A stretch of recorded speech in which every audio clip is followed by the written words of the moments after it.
नमस्कार, आपका स्वागत है। मित्रों, आप सभी को वट सावित्री व्रत की ढेरों शुभकामनाएं। प्रिय मित्रों, आज के इस वीडियो में हम बात करेंगे वट सावित्री व्रत इस वर्ष 2026 में कब किया जाएगा, क्योंकि इस वर्ष अधिक मास है। इसीलिए वट सावित्री के विषय में बहुत सारे प्रश्न आपके आ रहे हैं कि ये व्रत कब करना चाहिए। पहला प्रश्न, क्योंकि यह ज्येष्ठ पूर्णिमा पर भी कुछ प्रांतों में होता है और कुछ प्रांतों में ज्येष्ठ अमावस्या पर होता है, तो इसका किस प्रकार से विधान है, कब हमें यह व्रत करना चाहिए। इस वर्ष बताएंगे आपको कि पहली बार जो व्रत करना चाहती है माताएं बहनें वो कर सकती हैं या नहीं कर सकती हैं। क्या प्रभाव इस पर अधिक मास का रहने वाला है। वट सावित्री व्रत की विधि क्या होती है, कैसे हमें यह व्रत करना चाहिए, इस व्रत के नियम क्या होते हैं, क्या खाते हुए या जल पीते हुए या बिना जल पिए हुए किस प्रकार से हमें यह व्रत करना चाहिए, कब यह व्रत पूर्ण होता है, पारण कब करना होता है। इस प्रकार से संपूर्ण जानकारी वट सावित्री व्रत के विषय में इस वीडियो में आपको प्रदान की जाएगी। आपसे निवेदन की वीडियो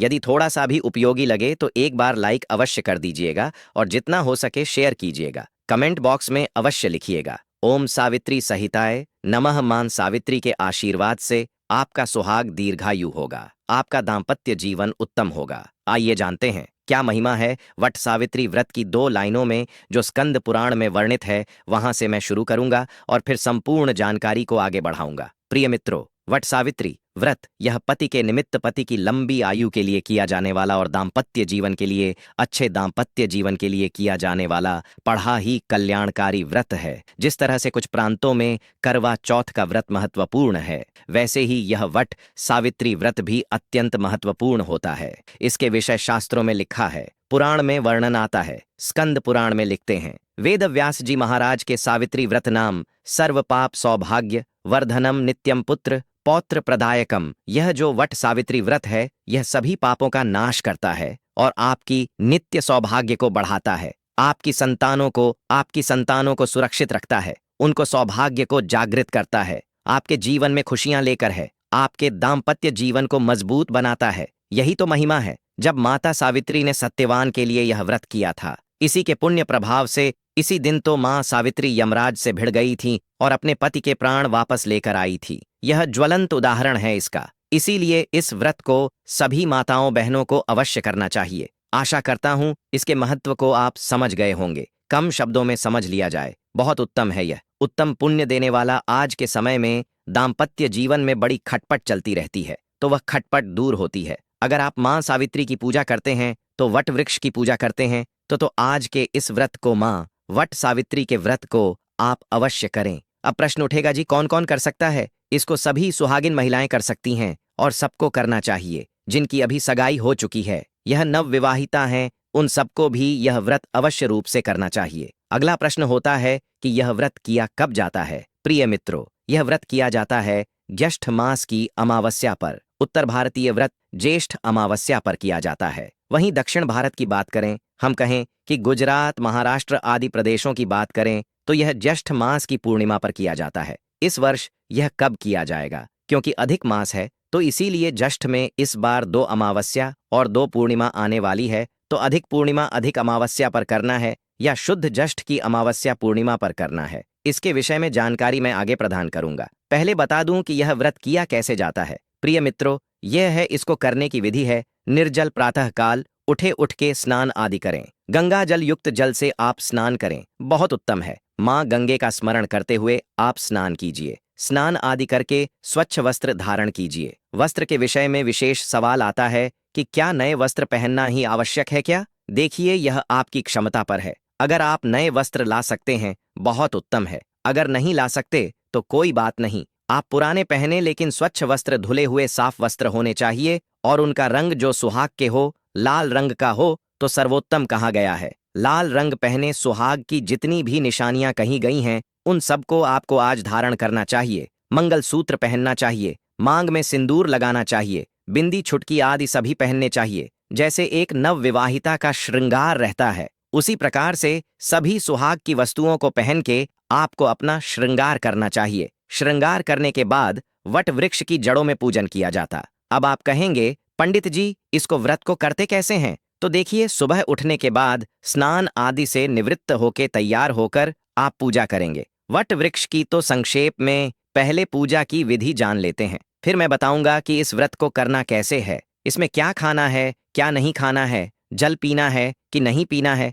तो थाली सजाइए पूजा के लिए। पूजा की थाली में कुछ सामग्री आवश्यक है, जैसे भीगे हुए चने। रात्रि को ही चने भिगो दीजिएगा थोड़े से, वो पूजा में अवश्य प्रयोग होंगे। भोग प्रसाद के रूप रोली मोली पान सुपारी यदि हो तो वह ले लीजिएगा, अन्यथा केवल रोली मोली लीजिए। धूप दीप लीजिए, अक्षत अवश्य ले लीजिएगा, लोटे में जल लीजिएगा, एक कलश ले लीजिएगा, कलश भी स्थापित किया जाता है। नारियल हो तो आप नारियल भी रख लीजिएगा, लाल रंग का एक वस्त्र लीजिएगा। ये सारी सामग्री एकत्र कीजिए और पूजा स्थल पर पहुंचिए। अब प्रश्न उठता है जी कि हमारे यहाँ तो बरगद का पेड़ ही नहीं है, क्योंकि इसकी पूजा की जड़ों में ही की जाती है। जिनके यहाँ बरगद का पेड़ ना हो तो इसका एक ऑप्शन ये हो सकता है कि आप बरगद की कोई टहनी तोड़ के ले आए, कोई डंडी तोड़ के ले आए जिसमें पत्ते भी हों, उसको अपने घर में किसी गमले में लगा दे और उसको बरगद समझ के उसकी पूजा करें। तो आप बरगद का जो भी आपके पास पेड़ है तो पेड़ पर जाकर स्थान पर बैठे, और अगर घर में लगाया है अपने गमले में तो वहां पर साफ सफाई कीजिए, अच्छे से बरगद की जड़ों में को स्थापित कर दीजिए।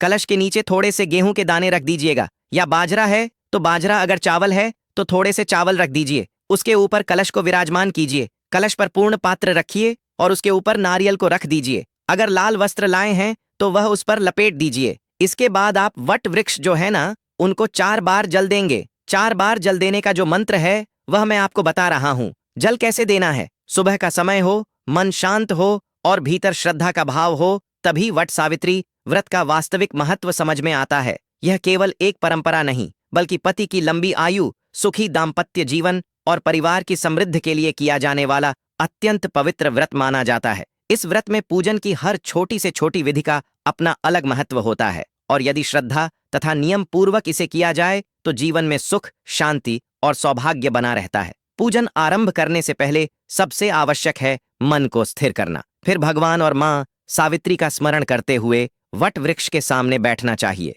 पूजन की शुरुआत जल अर्पण से होती है। जल केवल जल नहीं माना जाता, बल्कि श्रद्धा, समर्पण और प्रार्थना का प्रतीक होता है। इसलिए इसे विधि अनुसार 4 बार अर्पित किया जाता है। प्रत्येक बार अलग मंत्र बोला जाता है और हर मंत्र का अपना विशेष आध्यात्मिक अर्थ माना गया है। पहली बार जल अर्पित करते समय श्रद्धा से बोलिए, एयूएम वट देवाय रूपाय नमः। यह वट वृक्ष में विराजमान दिव्य शक्ति को प्रणाम करने का मंत्र है। दूसरी बार जल देते हुए कहें, एयूएम ब्रह्म रूपाय नमः। इससे सृष्टि के पालन और सृजन की ऊर्जा का स्मरण किया जाता है। तीसरी बार जल अर्पित करते समय बोलें, एयूएम सावित्री संहिताय नमः तथा एयूएम सावित्री देवाय संहिताय नमः। ये मंत्र मां सावित्री की तपस्या, निष्ठा और पतिव्रता धर्म की महिमा का स्मरण कराते हैं। चौथी बार जल चढ़ाते समय भी पूर्ण श्रद्धा के साथ मंत्र बोलते हुए जल अर्पित कीजिए। इस प्रकार 4 बार जल अर्पण करके पूजा का प्रारंभ पूर्ण माना जाता है। जल अर्पण के बाद वट वृक्ष को तिलक लगाया जाता है।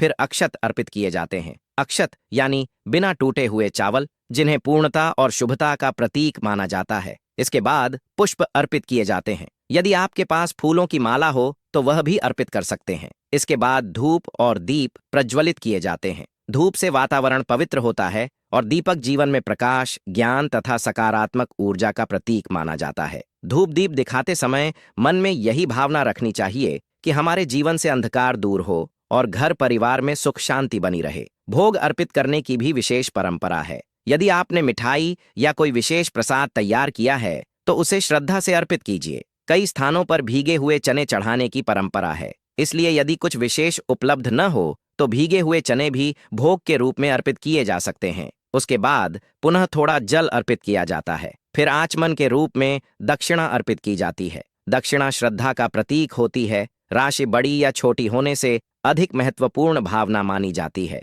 जब यह सब हो जाए तो हाथ जोड़कर प्रणाम करना चाहिए और मां सावित्री तथा वट वृक्ष के सामने अपने मन की प्रार्थना रखनी चाहिए। इसके बाद परिक्रमा की जाती है। यदि आपके पास कच्चा सूत हो तो उसे लेकर प्रत्येक परिक्रमा के साथ वट वृक्ष में लपेटते जाइए। यदि कच्चा सूत न हो तो मौली का भी उपयोग किया जा सकता है। परिक्रमा की संख्या अपनी श्रद्धा और सामर्थ्य के अनुसार रखी जा सकती है। कोई 5 करता है, कोई 11, कोई 21, कोई 51 और कई श्रद्धालु 108 परिक्रमा भी करते हैं। परंतु यहाँ सबसे महत्वपूर्ण बात संख्या नहीं बल्कि श्रद्धा होती है। गर्मी के दिनों में अपनी शारीरिक क्षमता को ध्यान में रखते हुए ही परिक्रमा करनी चाहिए। धर्म में शरीर की सुरक्षा भी आवश्यक मानी गई है। परिक्रमा पूर्ण करने के बाद पुनः हाथ जोड़कर प्रणाम करना चाहिए और फिर वहीं बैठकर वट सावित्री व्रत की कथा सुननी या पढ़नी चाहिए। कथा का महत्व इसलिए अधिक है क्योंकि इससे व्रत का वास्तविक उद्देश्य और मां सावित्री के तप, त्याग और पतिव्रता धर्म की महिमा समझ में आती है।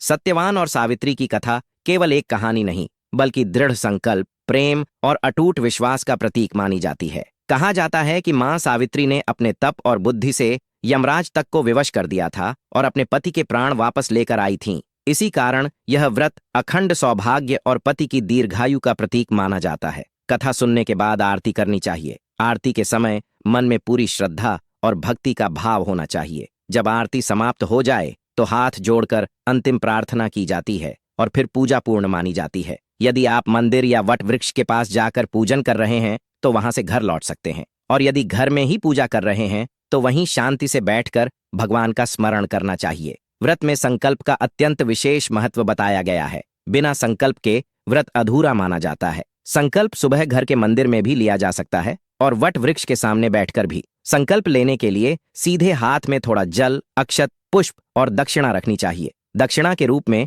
कम से कम एक सिक्का अवश्य रखा जा सकता है। इसके बाद 3 बार एयूएम श्री विष्णु बोलना चाहिए। फिर अपना नाम, गोत्र, स्थान, तिथि और व्रत का उद्देश्य बोलते हुए यह संकल्प करना चाहिए कि मैं मां सावित्री की कृपा प्राप्त करने, सुखी दाम्पत्य जीवन और पति की दीर्घायु के लिए यह व्रत कर रही हूं। इसके बाद वह संकल्प भगवान विष्णु या मां सावित्री के चरणों में अर्पित कर देना चाहिए। फिर हाथ जोड़कर प्रार्थना करनी चाहिए, हे मां सावित्री, मैं श्रद्धा और विश्वास के साथ यह व्रत कर रही हूं।